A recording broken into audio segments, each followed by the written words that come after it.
Good morning, students. Welcome to the class. We were discussing Beer-Lambert's law. Beer-Lambert's law basically deals with the absorption of light by solutions. So the compounds which can absorb light.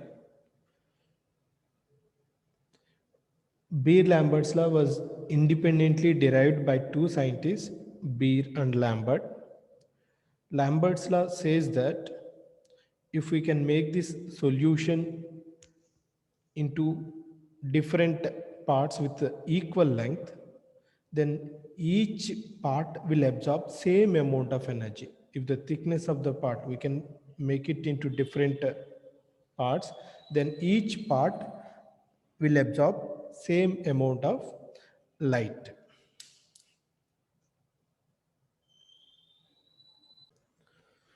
Now we will discuss Beer's law. What is Beer's law?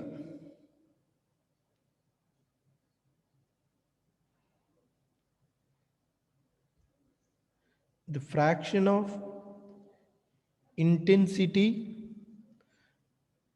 of light absorbed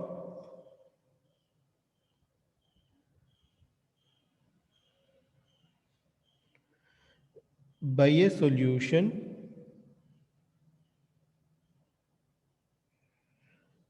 is proportional to its concentration.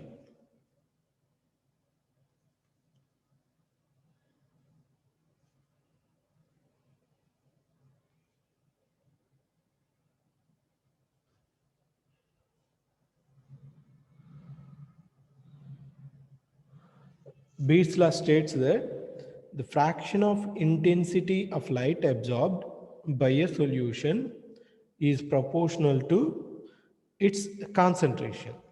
That is minus di by I is proportional to C, where C is concentration. So according to Lambert's law, minus di by I proportional to dl. According to Beer's law, minus di by I proportional to C. Now the combination of these two gives Beer-Lambert's law.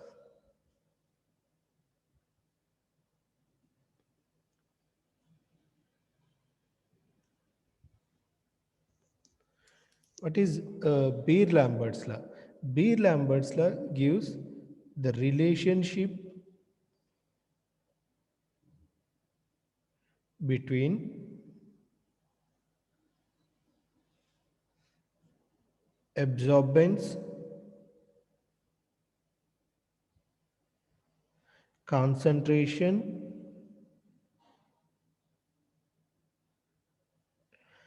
and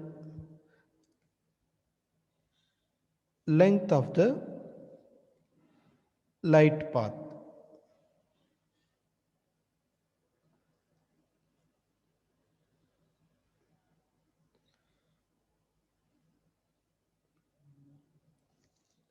So Beer-Lambert's law gives just a direct relationship between these three terms. Now, how do we derive Beer-Lambert's law? It is just a combination of Beer's law and Lambert's law. According to Beer's law, according to Lambert's law, minus di by dl minus di by I proportional to dl. According to Beer's law, minus di by I proportional to C. So the combination of these two is Beer-Lambert's law, minus di by I proportional to C into dl. Or we can take a proportionality constant minus di by I is equal to alpha C into dl. Here alpha is just a proportionality constant.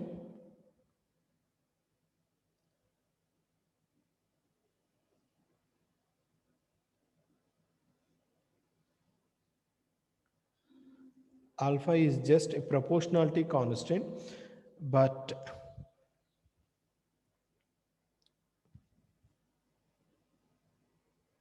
It is known as absorption coefficient.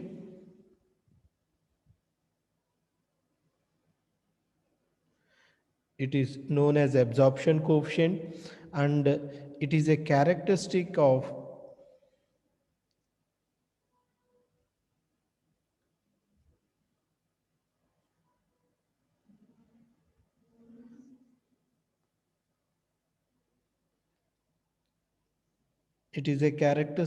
the given material and the wavelength of the radiation.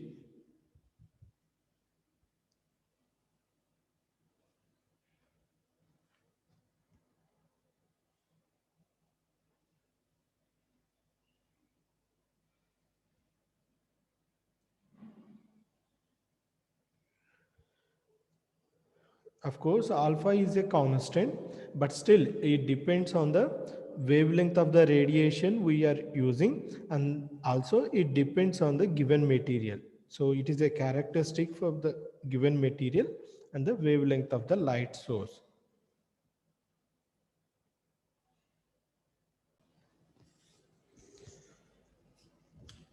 So the combination of Beard's law and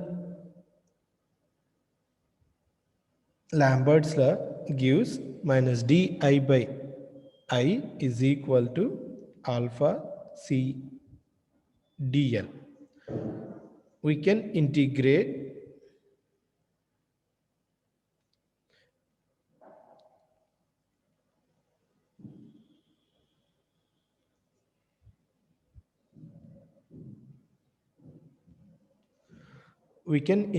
this equation minus, it is just a sign, di by I is equal to alpha is a constant.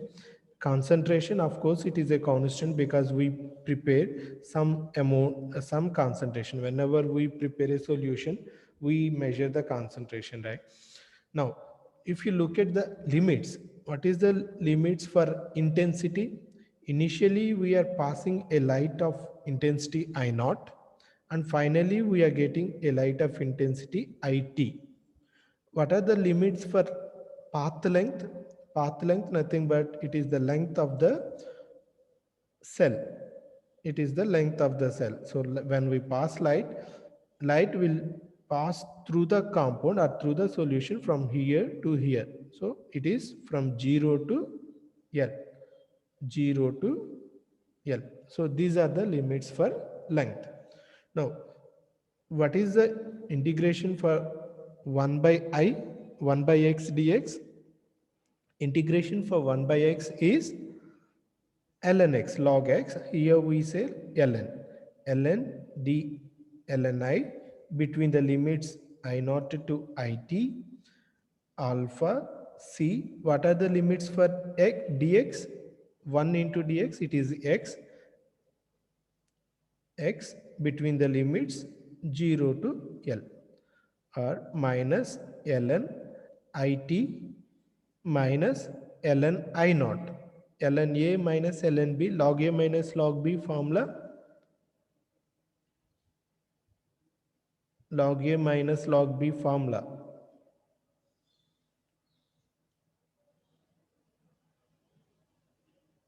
Log A by B, IT by I naught is equal to alpha CL.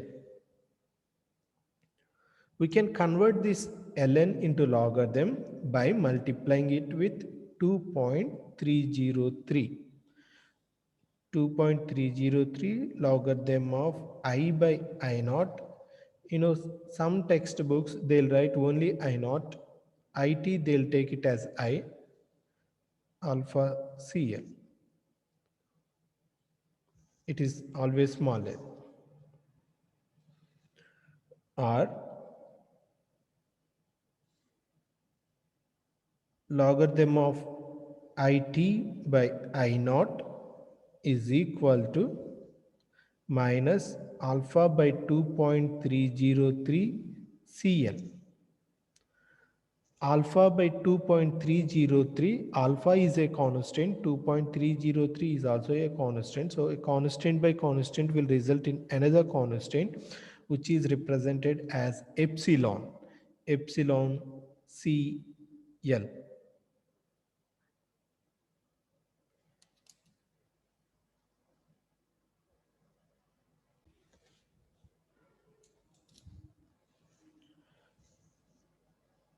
So logarithm of I naught IT by I naught is equal to minus epsilon CL, or we can make this minus sign this side also, minus logarithm of IT by I naught is equal to epsilon CL, or this is called as A is equal to epsilon CL.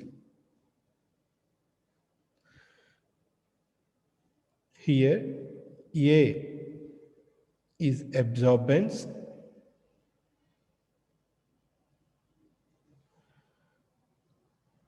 A is called absorbance or optical density,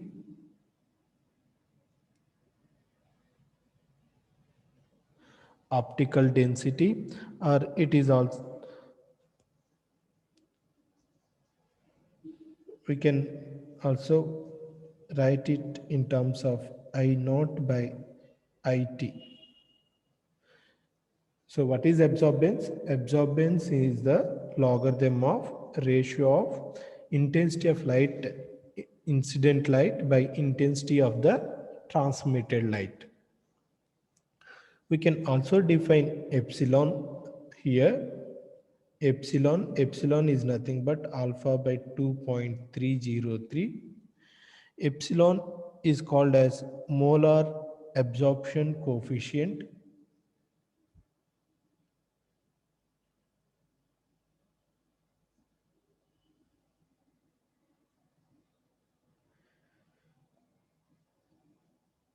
Epsilon is called as molar absorption coefficient or molar absorptivity.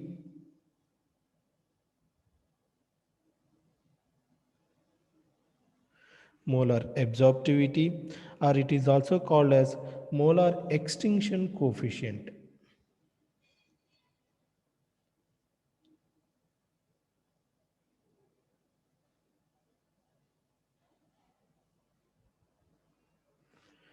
Whose units are decimeter cube per mole per centimeter inverse.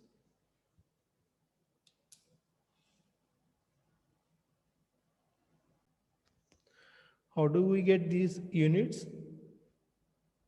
Units of epsilon, decimeter cube per mole per centimeter. How do we get this? It is very simple. From Beer-Lambert's law, A is equal to epsilon CL, where A is a ratio of I naught by IT. I naught has the same units, IT also has the same units. So ratio of two same terms resulting in no units. So A does not have any units. A is just a ratio of intensity by intensity. So A does not have any units. Then epsilon of course we are deriving. C is a concentration. Concentration can be measured in moles per decimeter cube. C is measured in, C is a concentration term. So it is measured in moles per decimeter cube. L is length. L is length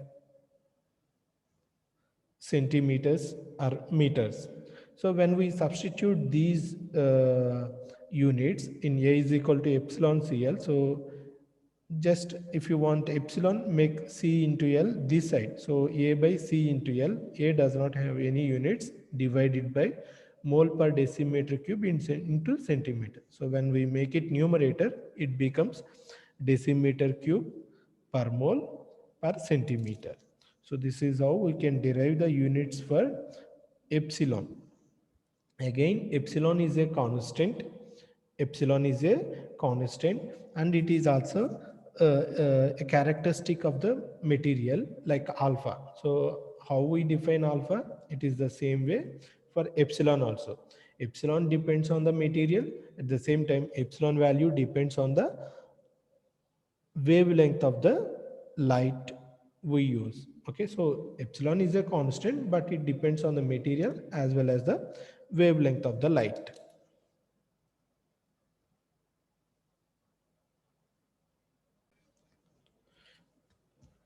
Absorbance A is equal to epsilon Cl. This is Beer-Lambert's law. Also A is equal to minus logarithm of IT by I naught. Here IT by I naught is called as transmittance, percentage of transmittance. IT by I naught is also called as transmittance. Sometimes we call it as percentage of transmittance also. So what is transmittance?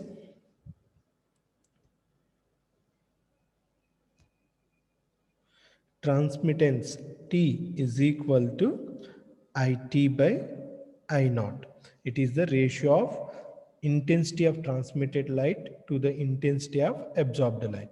Sometimes we call it as percentage of transmittance.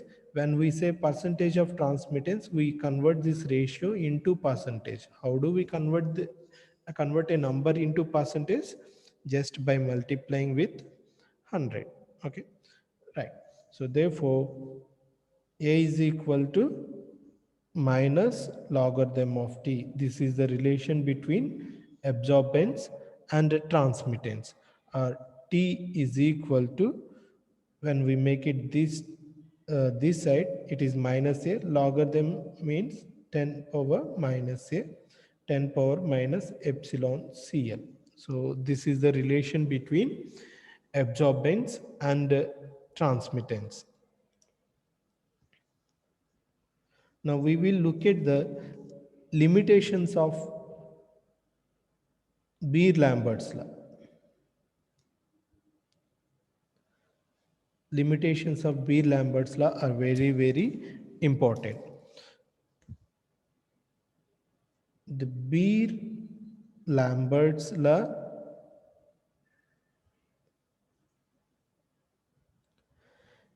is not obeyed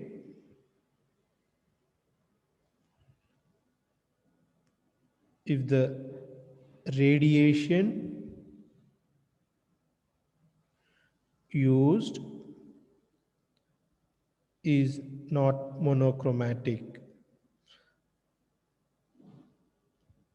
So Beer-Lambert's law applicable only when we use a monochromatic light. What is monochromatic? Monochromatic means light which is having single wavelength light. So Beer-Lambert's law is only applicable when we use a monochromatic light. Next point, Beer-Lambert's law is applicable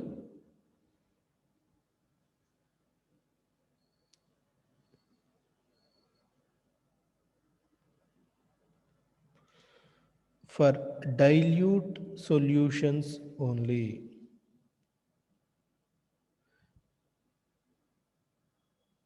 If we want to use concentrated solutions, then Beer-Lambert's law does not holds good.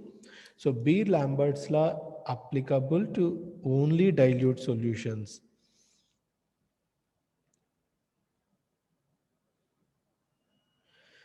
Third point, the temperature of the system. Temperature of the system should not be allowed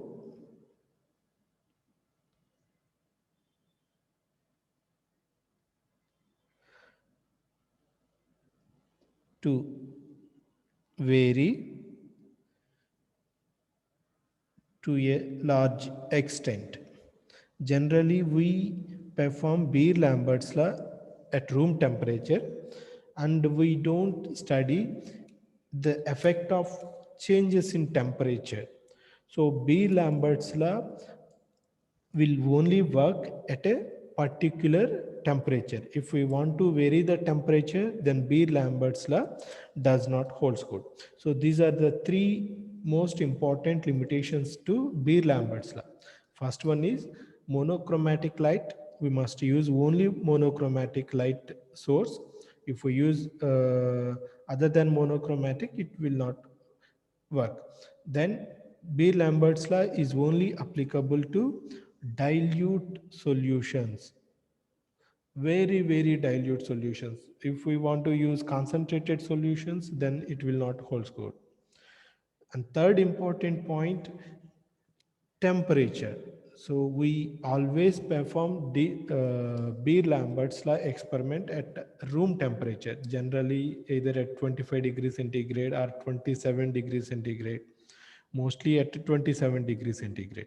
But if we want to increase the temperature, then Beer-Lambert's law does not hold good.